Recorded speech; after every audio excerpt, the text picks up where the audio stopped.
Okay, good people, welcome to Math 10 Radio today. Here's what we got. Day 39, I believe, or at least that's what I'm calling it. What we're going to do is something called SOH. Has to do with trigonometry, has to do with solving for the sides and angles of different triangles we have. This is a very fundamental part of math that is going to be around throughout your mathematical lives. Okay, so we're gonna spend some time, start it up slowly, make sure it's understood and you can do it well. Number one, midterm. Number two, yeah, I'm gonna put it up on Teams later on today, and then you'll have a chance to work on it on your own, and then it'll be due later on in the week. I'll put the details on the exam, okay? Take home exam, that is. Yeah, I knew it would scare some people. Yeah, you know what? I thought it was yesterday, to be honest. Or I mentioned it maybe, but what we got here is, yeah, I'll put it up on Teams. Take home exam, just so the standard is clear, right? It's not not an official exam like the final exam will be. Got some warm-ups as usual, our SOH stuff. And then as a note, if you're already starting to think about the end of term, about a few weeks from now, August 9th, importantly at 8:30 in the morning, supposedly. Okay, that's when it's scheduled. So that means you got to get up and early, and I got to get up and early as well in order to get here. Okay. Well, I'll provide more details with that for later on. Anything from you? No? No. Just get on with it, eh? Okay. Warm-up number one then looks like this.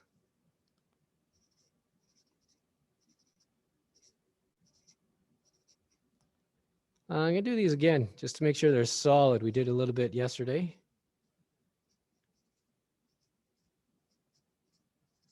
Started this topic. Factor the following. So we got A1 looking like 30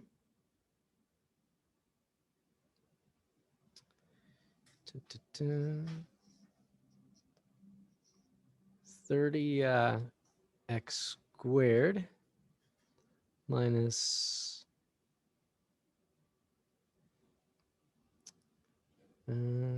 oh, not 30. Don't want to confuse everyone there. I have a question.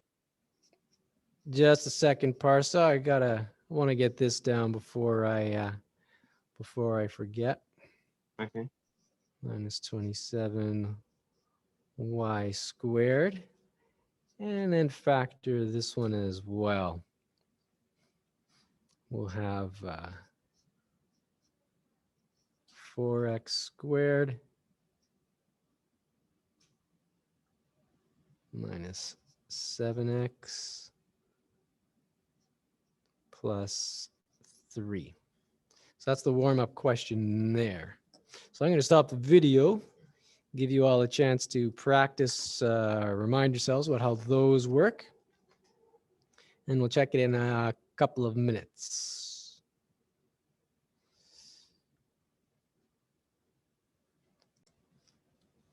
Let's take a look now at letter A, the first one. Let's see if we can have some success with factoring it. Okay, so the first thing to watch for is pulling out a GCF. Now, so we don't do anything strange or weird, what we'll do, we'll just set it up in our usual way. Have it like this, line down the side. And the numbers are a little bit bigger, but we'll see what number or numbers can go into both of those. And the letters afterwards as well, right? Okay. Now from class, we had someone recognize this right away. They said the number that goes into both of the 75 and 27 is 3, which is true. You then divide to see what you're left with. So that gives 25x squared. And 27 divided by 3, that leaves 9 with the y squared along there.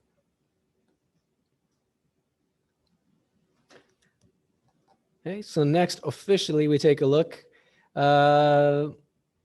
Any other numbers that go into what's left here? 25 and 9? No, those are finished. How about the letters, the variables? Well, we got x's there and y's there. So there's no letter that is in both. There's no common factor with the letters.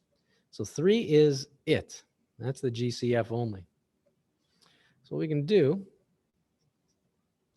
we can rewrite our expression now as, I'll do it like this. This is the original question.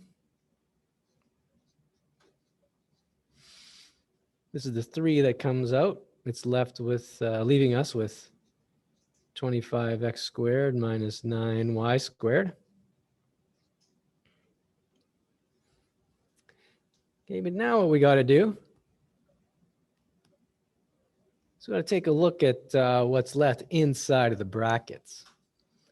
Okay, there seems to be a lot going on. Quite a few letters, some squares. The number 25 is special. Number 9 is special, right?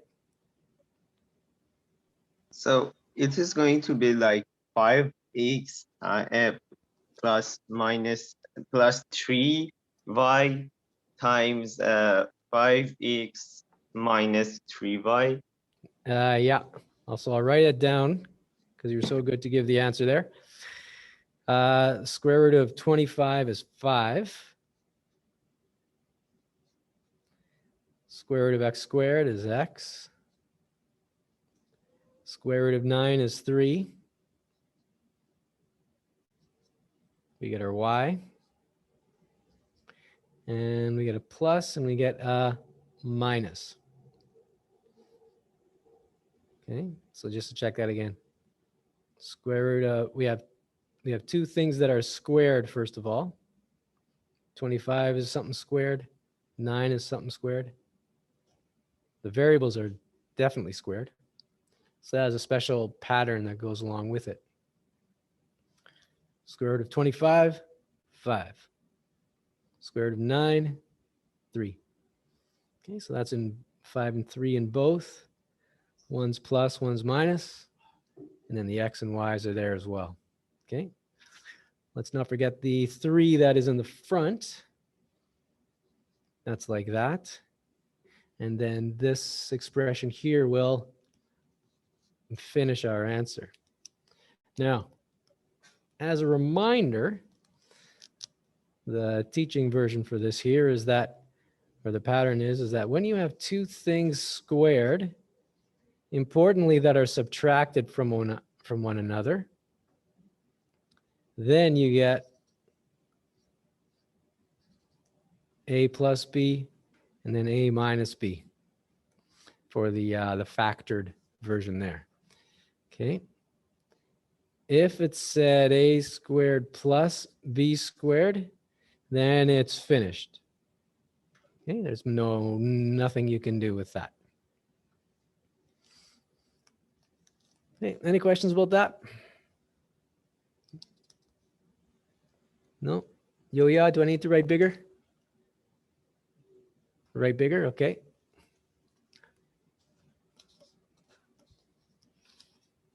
Okay. So I'll do that for this problem here. For number 2, we're looking at, or for B rather, 4x squared minus 7x plus 3. Factoring this thing. Okay, good people, what do we got to do? What's the first thing?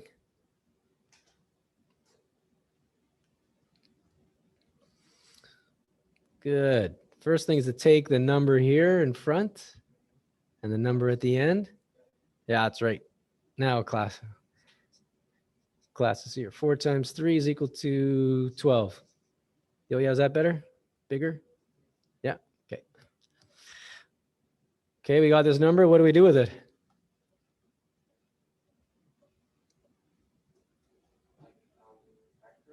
Yeah, factor this one number on its own, right? Okay, so make the list. We get 1 and 12. What else do we got? Yeah, 3 and 4. I'm going to suggest to write it in order, try and be organized. Yeah, 2 and 6. See, 1, 2, 3, boom, just like that. Now, notice this. Our value here of 12 is positive. Plus. So that means there might be some other values here that will give us plus 12. And watch, there are. Namely, if both numbers were negative. Because a negative times a negative is positive, right? Okay. So we got -1 and -12. -2 and -6. -3 and -4. All of these multiply to a positive number, multiply to positive 12. Okay, well, what we want to get, yes, two numbers that multiply to 12. And we want those same two numbers to add up to the -7 that we see in the middle there. So, from our beautiful list of factors of positive 12, which two numbers are going to work for us? Which two numbers are going to do both things at the same time?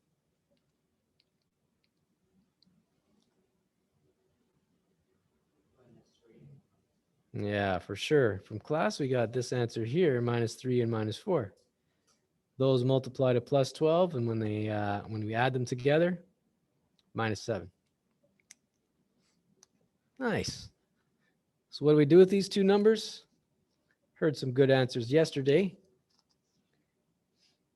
Rewrite this middle term using those two numbers.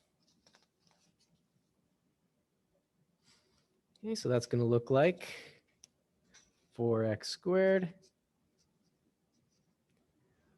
minus 3x minus 4x and then plus 3.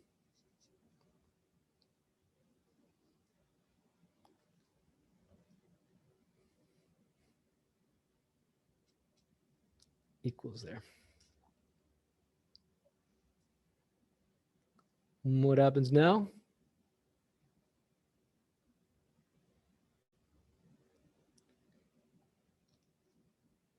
Well, because there are 1, 2, 3, 4 terms, now we factor with grouping in order to make this work. Okay, so that means looking at two numbers at a time.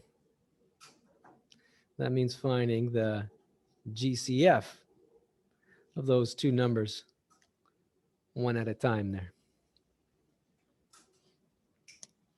Okay, so what's the GCF of these first two? 4x squared minus 3x. X only, that's right. You could set it up and do it the regular way, but because of paper, I'm just going to write it like that. Okay, it's recognized that GCF is X. What are we left with on the inside?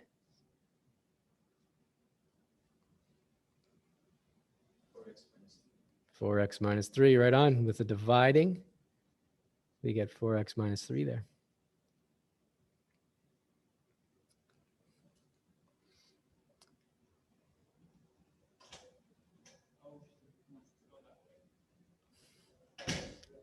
Okay, now looking here, we want to find a GCF. And importantly, we want these two brackets that we get to be the same. Maybe we can sneak and do that first. because we have a 4x and a 3 there. We need these brackets to be the same. So what has to go in front so that this part follows from this part? In other words, what in front, what times 4x will give a minus 4x?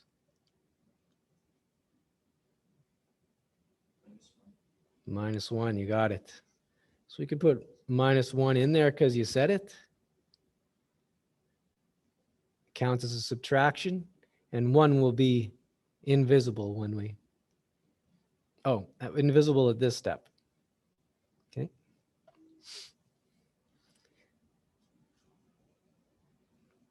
Okay, and we can check. Minus 1 times 4x, minus 4x. Minus 1 times minus 3, plus 3. That's good stuff.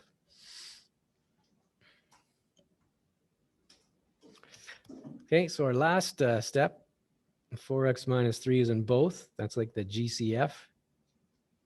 Strange looking GCF, but it is.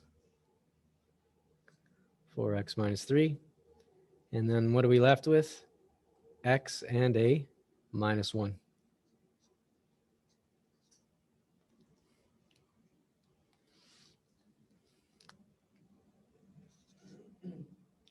Okay, so that's just like that.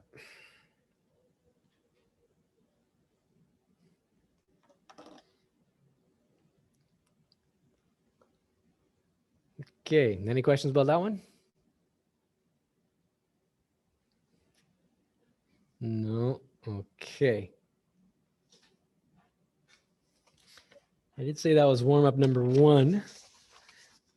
So we'll have a warm-up number 2.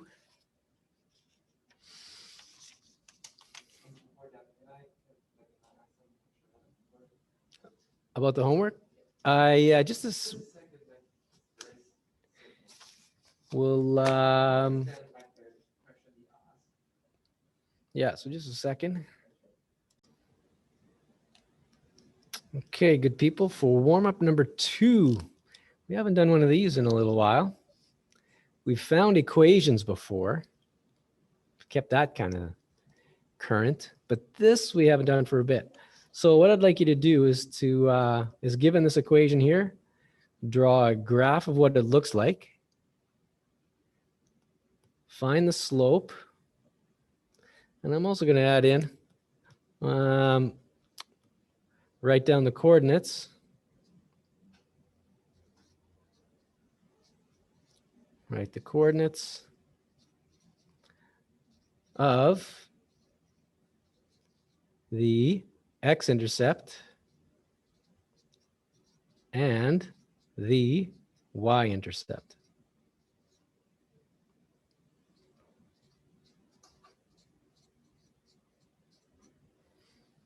Okay, so I'll give you a couple of minutes for this one here. Oh, I see a hand is up. Related to the warm-up there, mister? Yeah, I find that I can't say the answer.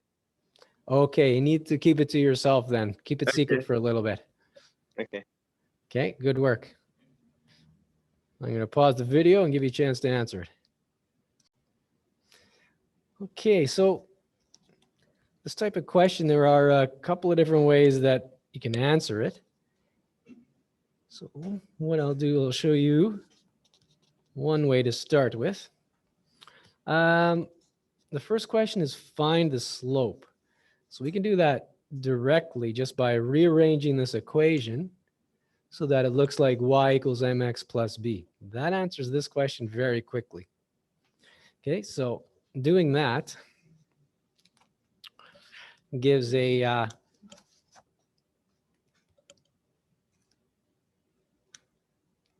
gives the following. The 7y is going to stay on its own side because it's already positive. And so that means we'll move the 3x to the other side, making it negative with a plus 21 like that. To get y by itself, which is what we need, we'll divide everything by 7. And so we'll get minus 3x over 7 And if you're okay with mental calculation, 21 divided by 7, that'll just give a value of 3 like that. And because it's in the form now of y is equal to mx plus b, the number in front of x is the slope. And so that means the slope is going to be minus 3 over 7, just like that.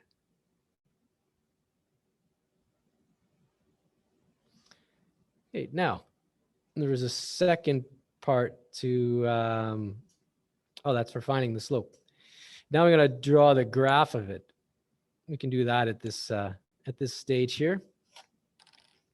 So today, brought a ruler. Hopefully you too, so that it looks proper and professional. Looking like this. So to draw any graph, we need one of two. There's two different ways. We need a starting point and then the slope, or we need 2 points. Okay. Because of what we got here from our first little bit of work, we have a starting point and we have the slope. So I'm going to do it that way. Okay, so what's our starting point? Well, remember this value here is the y-intercept. So that means this line crosses the y-axis, which is the up and down one here. It crosses at y is equal to 3. To use the slope, using the slope, we can get to another point. How do we do that? Well, as a reminder, usually you float the negative to the top. That seems to be the nicest way. And what that means then is we go 7 units to the right. And later on, we're going to go 3 units down. Right because 7 is positive, down because 3 is negative there. Okay, so 7 units to the right from our starting location, our y-intercept there. 1, 2, 3, 4, big 5, 6, and 7. So starting at the 3, we go to the right by 7. So we're there. And then we go down by 3. So down by 1, down by 2, down by 3. Right by 7, down by 3. Okay, we got our 2 dots then in place. And with our 2 dots in place, put the ruler down best as you can. You draw the line that goes through both. And then importantly, for mathematical purposes, lines go on forever. So arrows there to show that the lines go on forever. And this would count as a pretty good looking graph. A little crowded on the page, as you can see, but has a good answer there. Okay, now the next part of the question was to find the x and the y intercepts. Okay, you write the coordinates. We could go back to our the graph we just had, and we actually got kind of lucky. Okay, the y-intercept is given to us in the equation that we had, y equals mx plus b. The y-intercept is at right there. So that has the coordinates of 0 and plus 3. And I say lucky because our second point isn't always the x-intercept. Happens to be for this one though. So we can just read it off. That is, read the coordinates off this point here. And we get an x value of 7 and a y value of 0. Oh, reading this point off, we get an x value of 7 and a y value of 0. So those are the answers, right? Now, an honorable mention. A different way to do this is to use the original equation that we had. Yeah, and let y be 0, let x be 0, and that will take care of it. Okay, so this is our original equation here.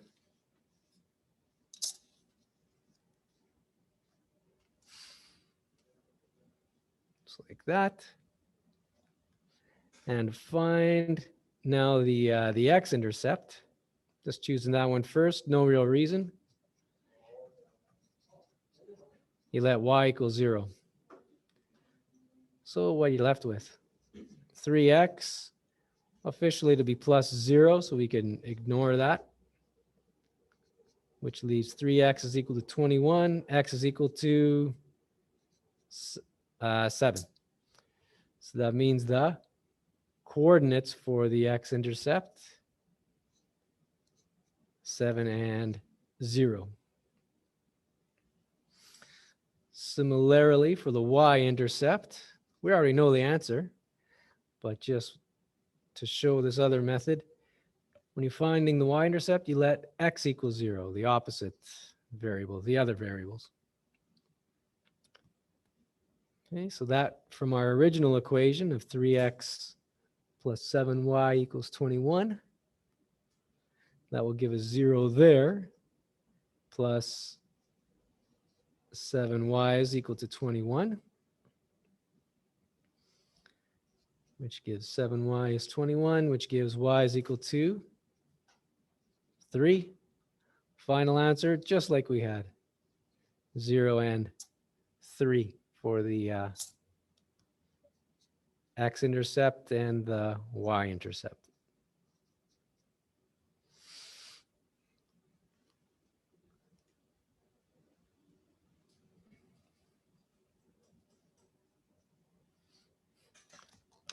Okay, and that takes care of that. Any questions from that second warm-up?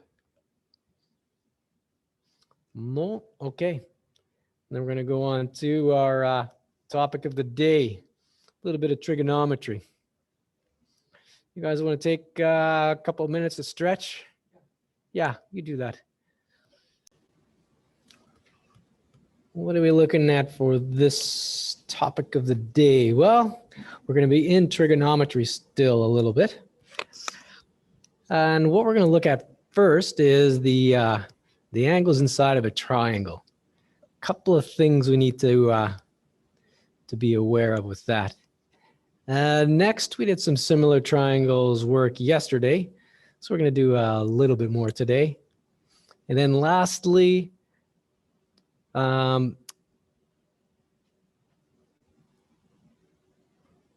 going to look at labeling the triangle with sine, cosine, and tangent for some particular angle. You'll see what that means in a little bit. Okay, so for our first item, we got angles inside of a triangle. Angles in a triangle. Well,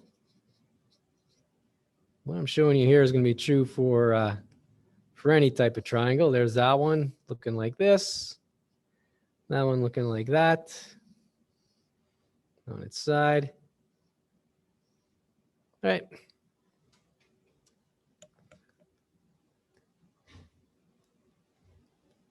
Okay, so first of all, this is pretty obvious.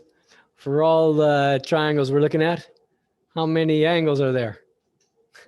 Yeah, nice. I'm not even going to write down. Okay, actually I will. There's always going to be 3 angles. Now, the focus of this page, of this item here, is what do these angles always add up to? Hey, from class we got that. Okay, whenever you have, when you add up these 3 angles inside of a triangle, they always add up to a total of 180, and then they're measured in degrees for us here in grade 10. Okay, so taking a look here,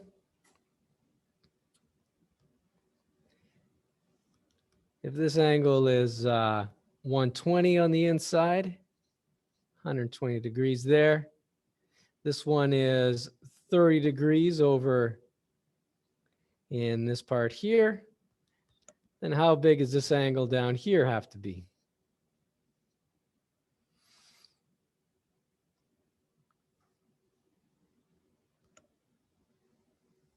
Yeah, it equals 30 as well.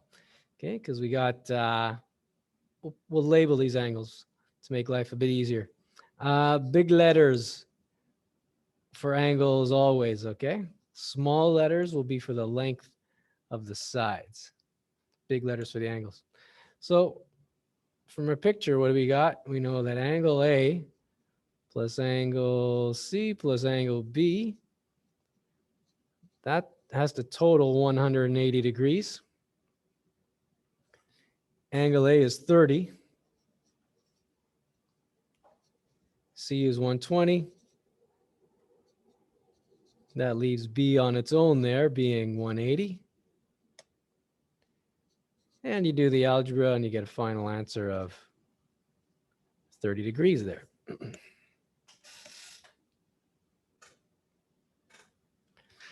Okay, for the second triangle, this symbol might show up, mentioned it yesterday. A square like that. Okay, and this square always means 90 degrees. Okay, so just for fun, if this one up here is 45, that angle in there, that's 90. How big is the angle down here going to be?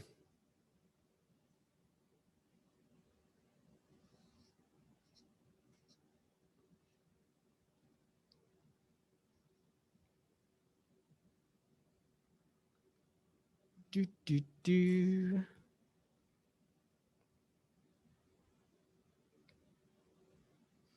We could, yeah, let's label this one again. We'll call that X, big Y, big Z down there. Z because we're here in Canada. Z everywhere else in the world.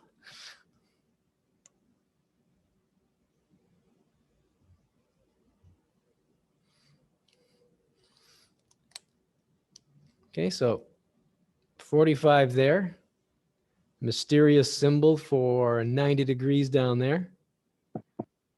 So how big is angle Z going to be? 45. Hey, from the internet, the voice rings out. 45. Yes, it is. Those three angles add up to 180. We have 45 for the X, 90 for the Y, leaving Z because we're here in Canada. So Z will equal 45 when you work it out. I guess I learned this at grade 3 or grade 2. I don't remember. Grade 3 and grade 2? I know. Me here too, actually. But what can happen is we can get some pretty fancy algebra type questions. Like remember, okay, you kind of provoked me. So watch this. No, actually, I'm going to do it later. That's going to get off track. Okay, so what I want to show you for this first slide is that the first page is that, yeah, there's always three angles and they always add up to 180.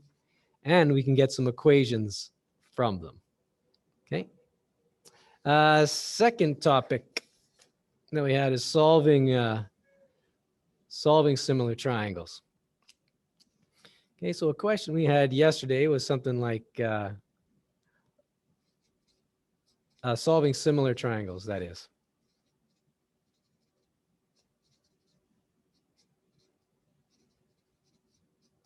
Okay, so from yesterday we had a question like this. We said we got a flagpole here. Want to figure out how tall it is just for fun. The sun is shining down. Creates a shadow on the ground of our flagpole. And we can measure it to be 5 meters. Well, our cells, we can stand our cells outside. And if you are a 1.5 meters tall, then the shadow that is made for you, we can say is going to be 1.2 meters.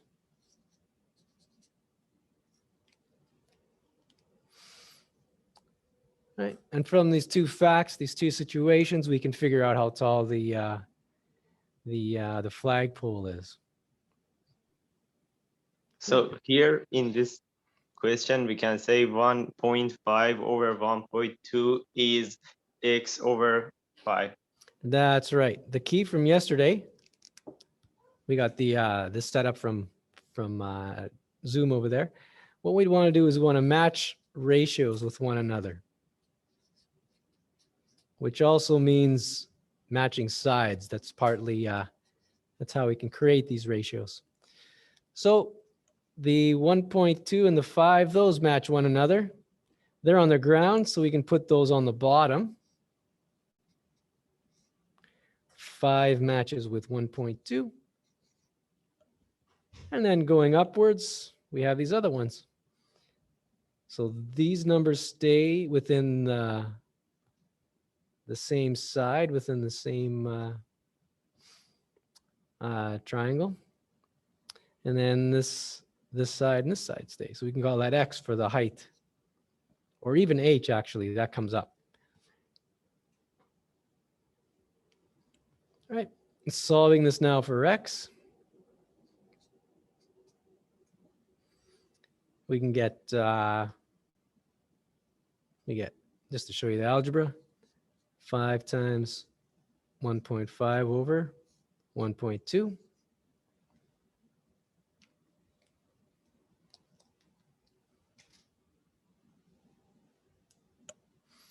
And with some help from the good old calculator, I think I know what we get. What do you guys get?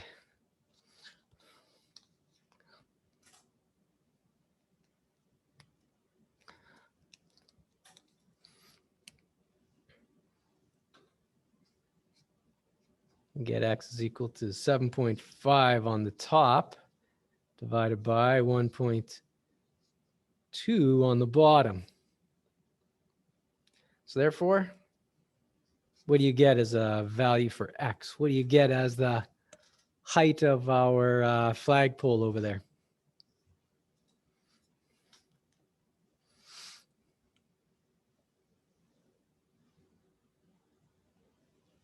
Top secret, not going to tell me?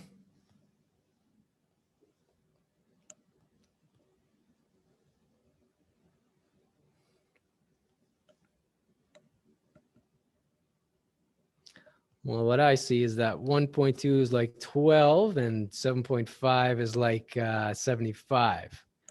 So 12 goes into 75 6 times. And then there's going to be 3 left over. 3 over 12 is 0.25. So my brain gives 6.25 meters for the height of this flagpole. How about your brain? Your brain's same?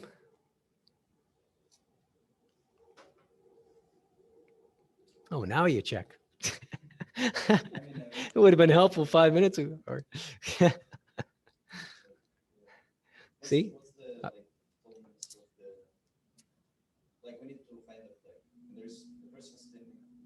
Oh, is it the first page? Yeah, the situation's this. And actually, I could have, it does, so this question does have to do with triangles.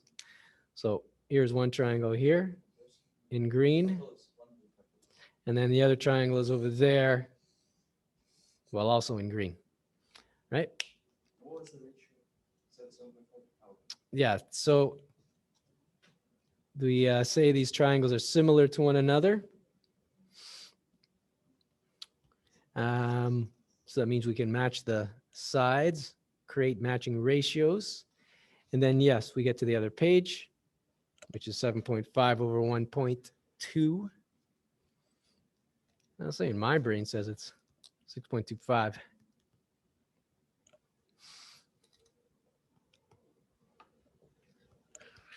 we have to like, if it's ratio, like we have to multiply 1.5 on 7.5 and then divide from 1.2 and we'll get the answer. I think it's 9.375. Let's check. The sides should all match, right? So 5 matches, that's the ground side. So that's on the bottom. The flag side is 1.5 and then X. So yeah, that's set up correctly. That looks good. 5 goes up because we multiply both sides by 5. So that creates this. Yeah, I'm pretty confident. 7.5 on the top, 1.2 on the bottom. Little mental math there.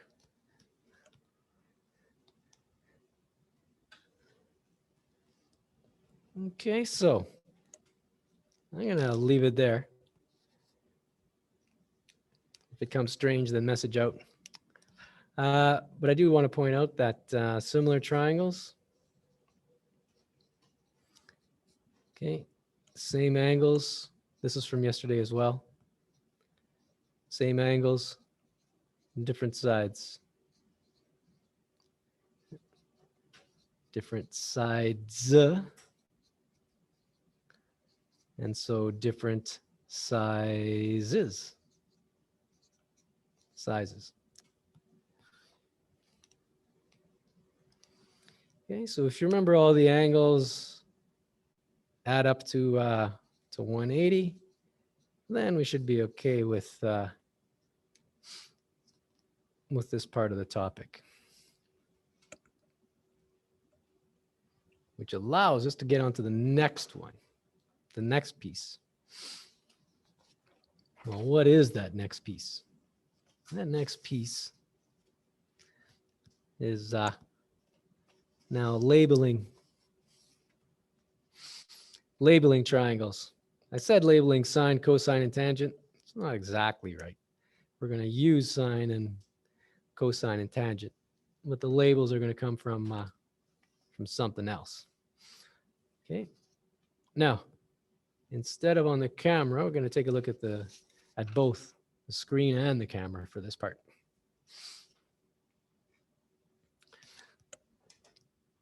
So on the screen, yeah, it starts talking about sine and cosine and tangent, these mysterious buttons that are on your calculator.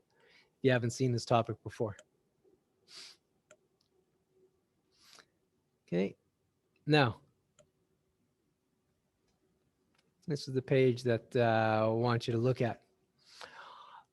What we got here is a way of labeling the sides of a triangle.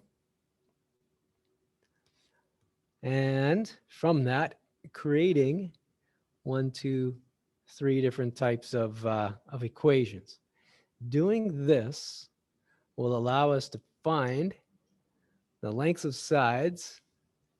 It'll allow us to find the size of the angles for different types of triangles, or different sizes of triangles. Okay.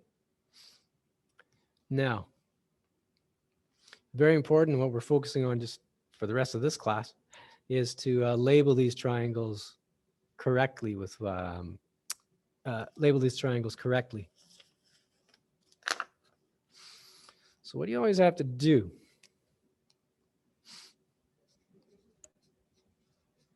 Labeling triangles. The first thing is you got to identify what angle you're working with. Okay. In fact, what I'm going to have you do, let's put a little circle around that angle when it happens. Okay, when we choose one. We'll say that's X, we'll say it's Y, we'll say that's Z. Second of all, once you've identified the angles,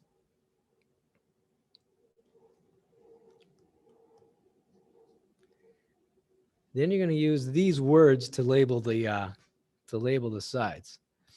The longest side is always going to be the longest word, the hypotenuse, which is the same hypotenuse from Pythagoras and the Pythagorean theorem. Okay, that's the longest. Next, we're going to have our angle. Okay, and so the adjacent side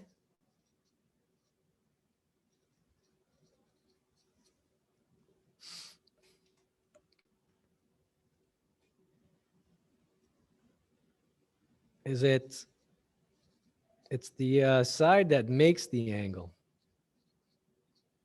Which angle? The one that we've identified up in the very beginning. And then the last word you're going to use is opposite. And that's going to be the side that is far away from the angle that we identify there.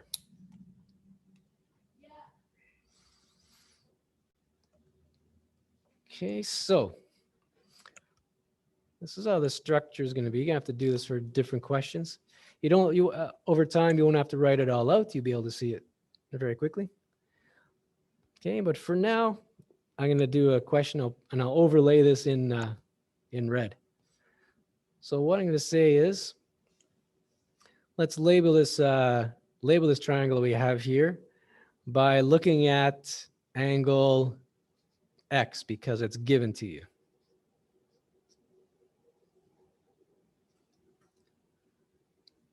Okay, this is what we're interested in. So what I'm going to have you do, I'll even make the grade 12s do this. Put a circle around that angle there. Okay, some questions can get pretty busy, and then you just lose track of where you are. Okay, this way it always works. The longest side, the hypotenuse. This is kind of a cute way to remember. When there is 90 degrees in a triangle like this, it actually points. If you can imagine this is an arrow. It points at the longest side.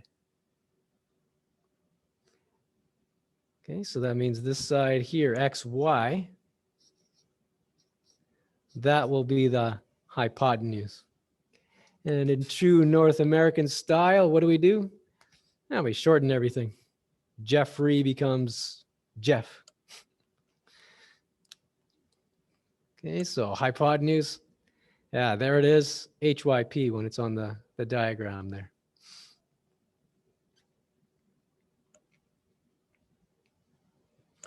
The adjacent side. Okay, notice this is our angle. Hypotenuse is the one side that comes in and touches angle X. Adjacent is the other side that comes in and touches that angle. Okay. True North American stylings, A, D, J. Stands for adjacent, and actually in English, adjacent means beside, right? So this side here is beside the angle. As you can tell, the last remaining side is far away from the angle X that we're interested in. See, it's always about the angle. This side here is far away from the angle. So this side here will be the opposite side.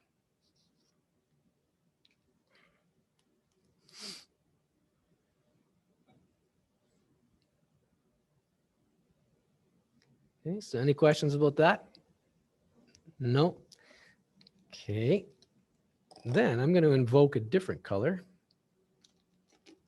guess I'll use black because I think it'll show up well. Okay, let's say we changed our mind. Instead of looking at angle X, we want to look at angle Y instead. Okay, I'm hoping this won't clutter the picture too much.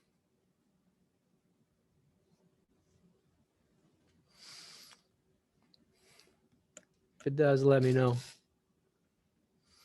Okay, if we're looking at angle Y, that means just to change the shape because of the busy picture, I'm going to put a square around it.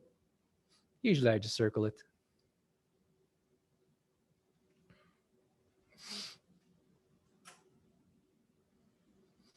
Okay, so now if we label this triangle by looking at angle Y, well, you're going to see what happens. Okay.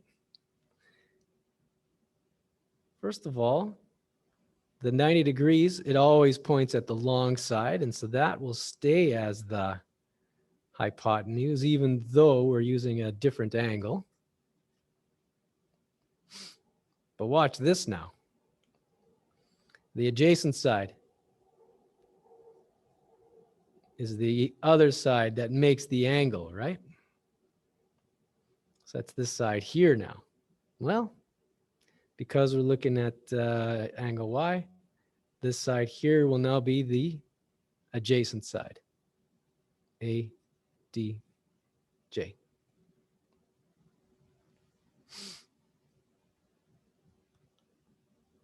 This side here, yeah, it was adjacent to the X, but we're looking at Y, so it is now the opposite for angle Y. Okay. So what you'll find with some of these questions is that a triangle is nicely like this, might be upside down, might be shifted like this. You're going to have to spin your head around over the page, right? That might help in order to figure out how to label the sides, but that's how it works, okay? So I'd like you to try this one. Speaking of spinning, call this one here. See? Call that big letters for the angles. And usually with ABC, C is the 90, just so it fits with hypotenuse and all that. Okay, so label this triangle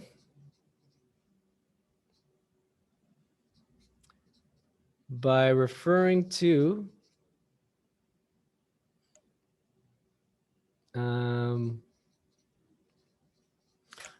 angle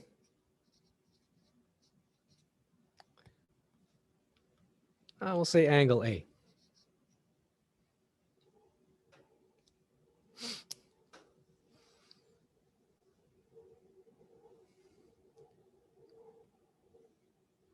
Okay, now, by the way, these angles that we use, it'll never be the 90.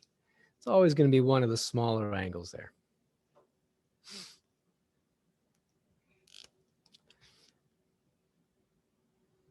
Okay, so what do? Circle this thing. Circle the angle we're interested in. From class, or from anyone. What's the order we had from the other page was hypotenuse.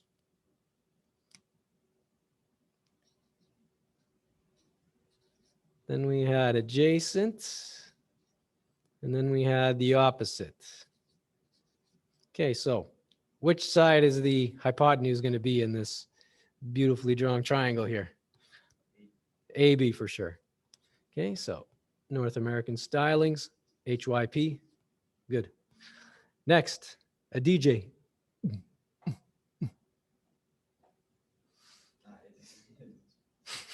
Adjacent, yeah. That's AC. Those two sides make the angle. Yep, so that will be adjacent there. And what's left? Yeah. OPP. Opposite. Way over there.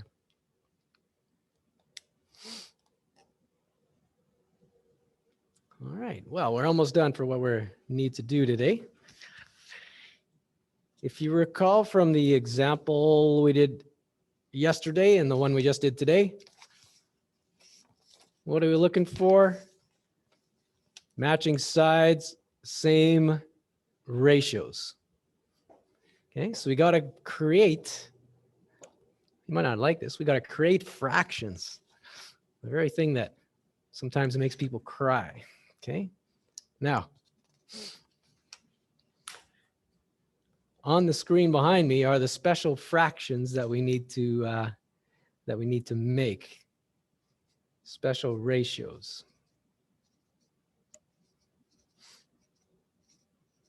Okay. So how it works is like this. One of the special ratios is the opposite side divided by the hypotenuse. Okay. This ratio will always be the sine ratio. That's the name for it.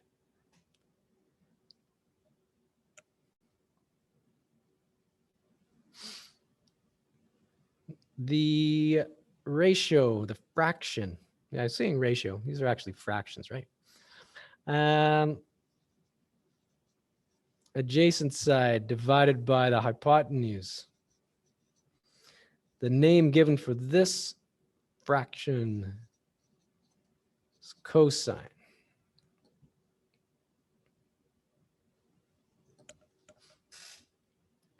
And then I'm going to try and squeeze it in just so the rest of the page sets up.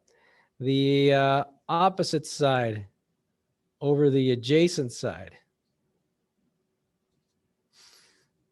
Okay, this is called the tangent ratio, tangent fraction. Yo, yeah, how's that? Too small? Getting small, right? Okay, no smaller, I promise. Why we don't have cotangent? Question from class is why not cotangent? We save it for grade 12, maybe grade 11. Okay, if you're aware of it, just flip these all upside down, right?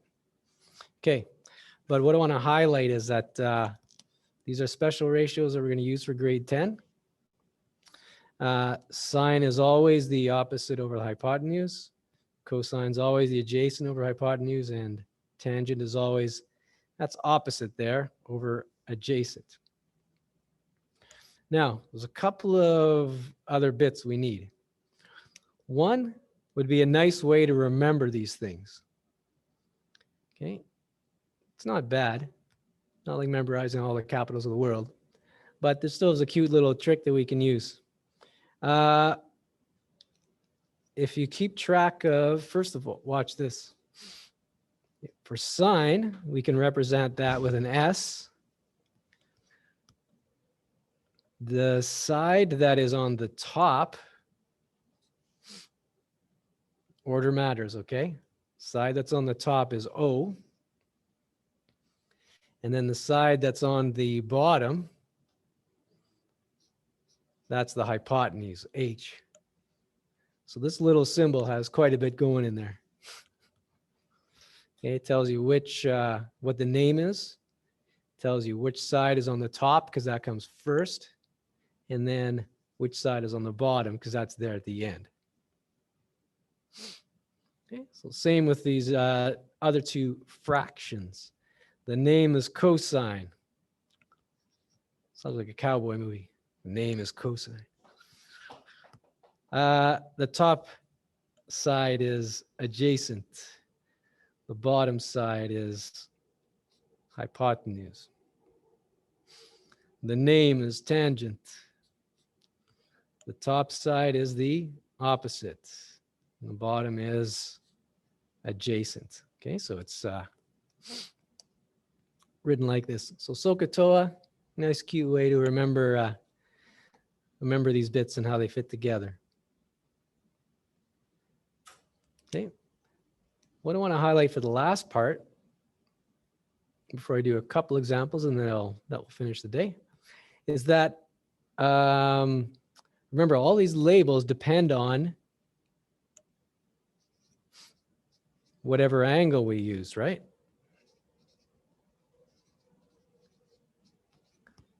If you go back to that, our very first example, we had everything in red when the angle was, where was that? Yeah, right here. All the labels were in red for the angle X, right? That made this side the adjacent, but when we switched and looked at angle Y, oh, this side switched as well. So we got to keep track of the angle inside of our work somehow. So how it looks is, how we do that is like this. We're going to have sine of some angle is going to equal opposite over the hypotenuse.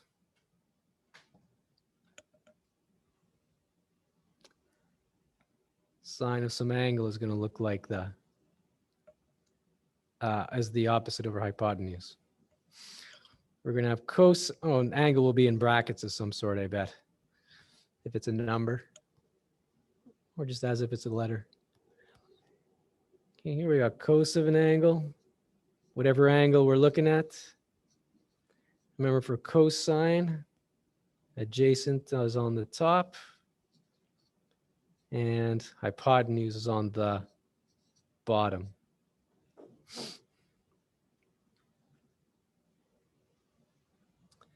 And then lastly, nice and big, tangent of some angle there, the angle that we're working with, we'll have the opposite side over the adjacent side.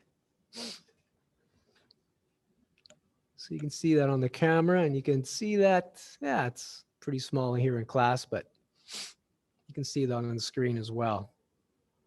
Okay, certainly in the video if you watch it after.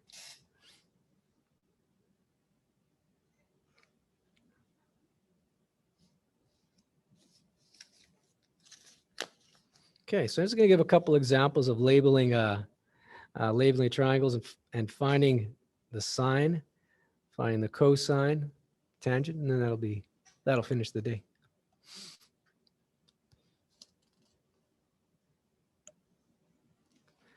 Okay, so the situation is this.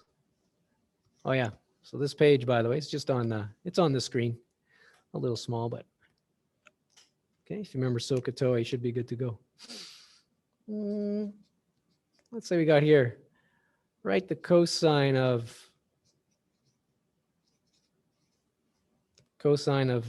angle X here. Cos of X is equal to what when you got this situation?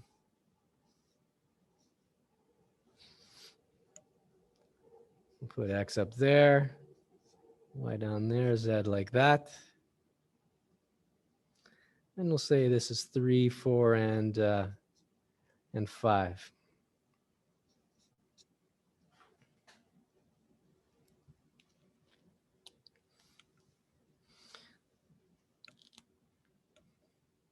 Okay, so we go through the steps. First of all, is we label everything.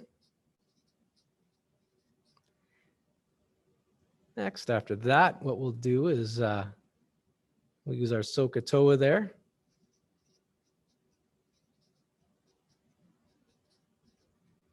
And then basically set up the equation that was the last column that I showed you yet. That's where we want to get to today. Cosine of X is equal to something. Okay, so we're working with angle X. There it is. That creates the sides. Long side is the hypotenuse. Side beside is adjacent. And then the side that's far away is the opposite side. Okay, so the labels are all in place as it should be. Next, we use SOH. Why? So that we get the proper sides for the ratio we're looking at. Okay, we're looking for cosine. So that means we're going to use the CAH when we look at SOH there. So that means what side is on the top? Well, the first C is for cosine. A will be for the adjacent side. That will be on the top.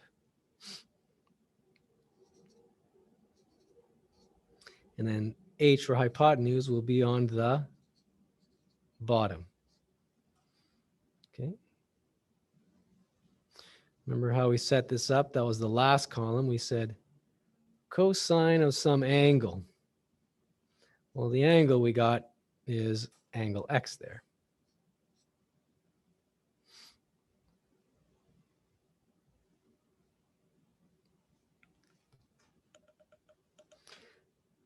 And so to finish it up, we just need some numbers and then maybe simplify them. Okay, so therefore what do we got? Cos X is going to equal, what's the adjacent side? Wow, not so bad now with everything labeled to just read it off, right? The adjacent side is equal to, adjacent side has a length of 4. 4/5. Hey, oh, he's awake over there, right on. Yeah, 4 over the hypotenuse has a length of 5. And then this, good people, is all we need for today.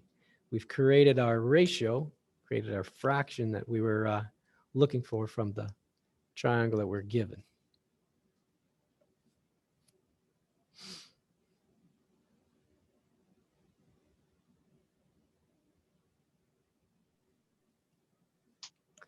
Okay, I'll do one more example and that will finish our day here. You have the picture in front of you, I hope, or at least in your notes. So what I want to do for this one is find the tangent of y. That's the next example. Same triangle.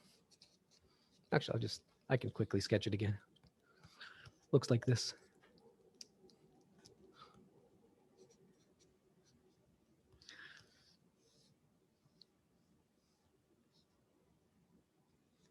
Y is there, X is there, Z for Canada there, 3, 4, 5.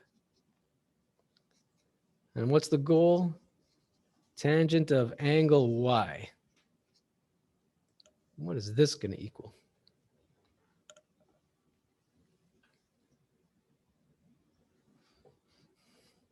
Anyone from class? You can see the answer?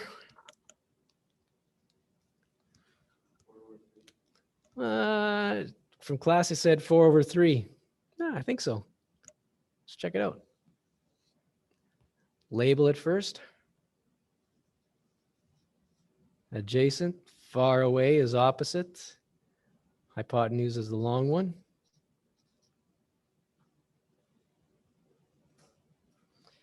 Looking at SOH, what we want is tangent. So that's TOA.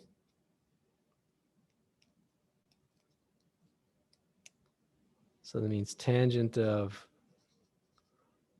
we're looking at angle Y. That's going to be the opposite over adjacent.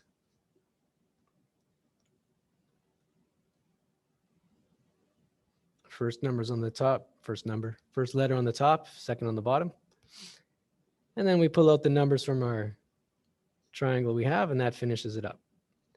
Tangent of Y is equal to 4 for the opposite side over 3 for the adjacent side.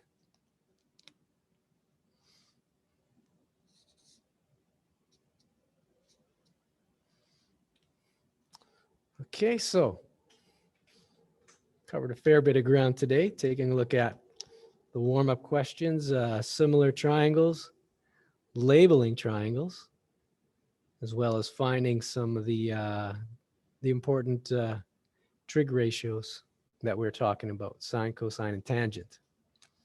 Okay, so the homework is a lot like this. I think there's about 8 questions or so. Okay, and then tomorrow we'll get into some calculating for you. Okay. All right, so I'm going to leave it there for the the class. Check Teams for the sheet. If you're online in class, I got